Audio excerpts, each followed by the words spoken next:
हाँ, जनता का जो समर्थन मिला और जो आप लोगों की कृपा थी उस समर्थन को बुलंद किया। करने की बात इसमें नहीं, तमाम वो नेता हैं कि जिसे हम सांसद भी रह चुके हैं, अब हम विधायक भी हों, प्रमुख भी हमारा ही कोई हो जाए, ये सब चीजें बहुत अच्छी नहीं लगती लोगों को। जात इस जात का हो उस जात का हो, कहीं ना कहीं उनके प्रति लोगों में प्यार अभी बना है। क्या चुनाव समाजवादी पार्टी जीतेगी? तो सब जो भी देंगे बीजेपी को देंगे, अच्छा बुरा जो कुछ है वो हमारे लिए अच्छे हैं। और इसी जनता की आवाज के आधार पर उनको टिकट मिला। लेकिन अब वाइफ की बात अलग है और लालजी वर्मा जी की बात अलग है, सीधी सी बात। केवल शिक्षा के ऊपर ही काम नहीं किया, गांव देहात में रहने वाले लोग आप लोग मजबूत हो, इसके लिए गांव में भूमि जो है वो पट्टा पे दिलवाई। ये केवल अंबेडकर नगर कटेरी विधानसभा उपचुनाव, यहाँ पर माहौल कुछ अब साफ साफ सामने आने लगा है। प्रत्याशियों की बात करें तो उनके में भी जो क्वालिटी होनी चाहिए वो भी अब सामने आने लगी है। जैसे प्रत्याशियों में ले लेते हैं, एक तरफ है बसपा से अमित कुमार वर्मा, भाजपा से हैं धर्मराज निषाद और सपा से हैं शोभावती वर्मा, लालजी वर्मा जी की वाइफ। मुद्दे की बात है कि इन तीनों प्रत्याशियों में अच्छा प्रत्याशी कौन है?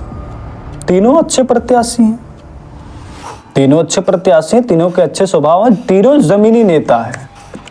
लेकिन अब तीनों में से सबसे अच्छा नेता कौन माना जा रहा है? अगर हम शोभावती वर्मा जी की बात करें तो शोभावती वर्मा और धर्मराज निषाद की बात करें तो दोनों में बहुत अंतर है। धर्मराज निषाद 3 बार के विधायक, 1 बार के मंत्री हैं।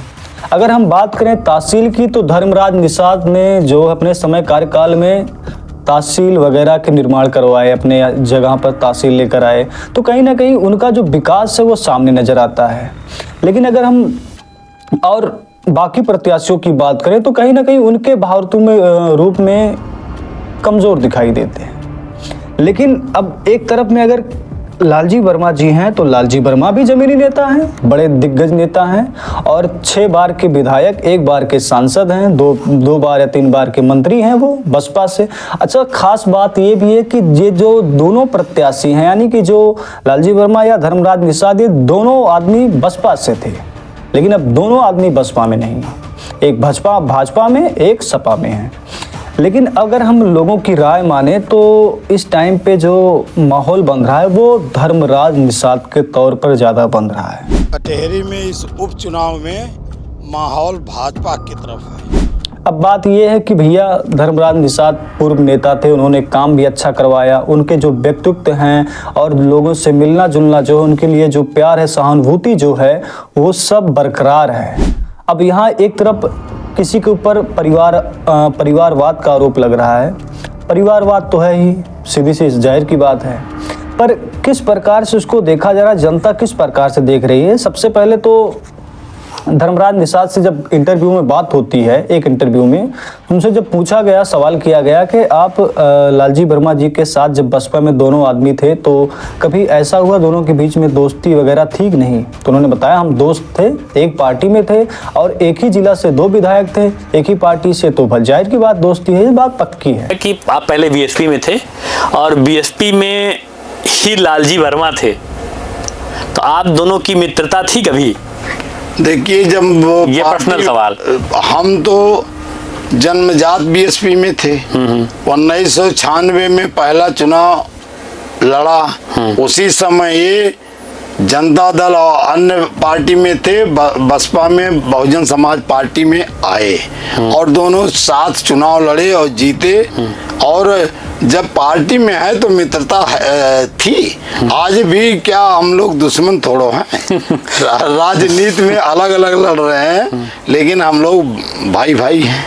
लेकिन धर्मराज जी इस टाइम पे मजबूती में हैं और भाजपा ने कुछ देखकर इन्हें टिकट दिया है, वरना टिकट के लिए तो लाइनें लगी थी। आपने देखा, एक सिंह जी कोई हैं, फिर इसके बाद द्विवेदी जी थे और कई प्रत्याशी थे, छोटे पांडे भी थे, तो कई प्रत्याशी थे। लेकिन धर्मराज निषाद को चुना गया क्योंकि उन्हें कटेहरी की जनता ने 3 बार चुना है, तो इसलिए उनको दिया गया। लेकिन अब थोड़ा सा और जान लेते हैं कटेहरी की जनता धर्मराज से मजबूती क्यों बन रही है। सबसे पहले एक वीडियो देख लेते हैं। व्यक्तिगत धर्मराज के नाम पे तमामों आदमी पार्टी से हटके इनके साथ लग गए हैं। उसमें कई रीजन है, क्योंकि ये मंत्री भी रहे हैं बसपा के कार्यकाल में भी, और कुछ ऐसे काम यहाँ के लोगों के लिए, स्थानीय लोगों के लिए कर दिया, जैसे तहसील वगैरह लाना, कुछ रोडें सड़कें तमाम उन्होंने अच्छा काम किया। तो उन सब चीज़ों को लेकर के लोगों के अंदर है कि ये व्यक्तित्व के धनी है और इनको वोट कर दिया जाए, आरटी पार्टी ये तो लगा रहेगा। धर्मराज निषाद जी के साथ में यहाँ के अधिकतर, कास्ट की बात छोड़िए, अधिकतर वोटर जो है धर्मराज को लाइक कर रहे हैं कि इस समय धर्मराज से अच्छा व्यक्तित्व यहाँ कटेहरी के लिए किसी का नहीं हो सकता। इसलिए कि कोई मान लीजिए, अब हम नाम लेना उचित नहीं समझ रहे हैं, खैर कुछ बनाने बिगाड़ने की बात इसमें नहीं है। तमाम वो नेता हैं कि जिसे हम सांसद भी रह चुके हैं, अब हम विधायक भी हों, प्रमुख भी हमारा ही कोई हो जाए, ये सब चीज़ें बहुत अच्छी नहीं लगती लोगों को। वो आदमी तो चाहेगा, उसके अनुयायी चाहेंगे कि सारे पद घर में ही रह जाए, फार बेटर, और किसी को मौका नहीं देना चाहते। अब ये चीज तो वो समझेंगे ना, उस योग्य नहीं समझ रहे हैं, या जो भी कुछ रहा हो, या जीतने के लायक न समझते होंगे, जो भी कुछ हो, वो तो उनकी थ्योरी है। तो आपने देखा कि वीडियो में जो दादाजी बता रहे हैं कि ये एक ज़मीनी नेता हैं, एक अच्छे नेता हैं, चाहे जात इस जात का हो, उस जात का हो, कहीं ना कहीं उनके प्रति लोगों में प्यार अभी बना है और अच्छे प्रत्याशियों के रूप में देखा भी जा रहा है। और मेरा समझना ये भी है कि जो प्रत्याशी हैं ये काफ़ी अच्छे दावेदार प्रत्याशी हैं, भाजपा से हैं। हालांकि अगर भाजपा की बात करें तो हम यूपी उत्तर प्रदेश में भाजपा के साथ किया हुआ आप जानते हैं, लोकसभा चुनाव में 33 सीटें, 62 से 33 सीटें और सपा की 37 सीटें, तो ऐसी है। लेकिन इसमें टिकट का जो बंटवारा हुआ है ये कहीं ना कहीं डिफरेंट मोड में आता है।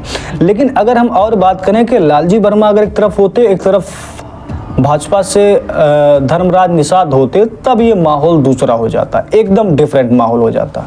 और मैं तब ये कह सकता हूँ कि तब लालजी वर्मा थोड़ा मजबूती में होते और धर्मराज निषाद थोड़ा हो सकता है डाउन होते। लेकिन अब वाइफ की बात अलग है और लालजी वर्मा जी की बात अलग है, सीधी सी बात है, लालजी वर्मा जी की बात अलग है। लेकिन आप इसमें बसपा को कम मत मानिए, बसपा को कम मत मानिए, क्योंकि बसपा भी मजबूती में है, बसपा का गढ़ हुआ करता था और बसपा से ये दोनों प्रत्याशी हैं सामने, आमने सामने, तो मजबूती थोड़ा सा बन जाती। लेकिन अब वाइफ को टिकट मिला है तो कहीं ना कहीं इससे थोड़ा सा मामला डाउन दिख रहा है। और खासकर एक तरफ तो एक नारा चल रहा है कि बटोगे कटोगे, तो कहीं ना कहीं ये सब प्रभाव में पड़ रहा है। तो मुझे इस टाइम पे धर्मराज निषाद की मजबूती कटेहरी में दिखाई दे रही है सामने। और ये दादाजी की बात सुनने के बाद सभी लोग समझते हैं और सभी लोग हो सकता है और सभी लोग वोट भी करेंगे इन्हें। ऐसा नहीं कि इनके साथ किसी एक ब्राह्मण है या एक वर्मा होगा, एक ये होंगे, एक जात का होगा, नहीं, इनका वोट सबसे मिलेगा। क्योंकि इनको वोट इसलिए मिलेगा कि इन्होंने जो काम किए हैं, इनके जो लोगों के प्रति विचार हैं, लोगों के प्रति जो इनकी प्यार है, मतलब लोगों से मिलना जुलना, कभी भी कोई भी जाके मिल सकता है, तो ये चीज़ें महत्वपूर्ण हो जाती है धर्मराज निषाद के लिए। तो यहाँ से मैं मजबूती मान रहा हूँ धर्मराज निषाद। आपकी जो राय है आप कमेंट में ज़रूर बताइएगा।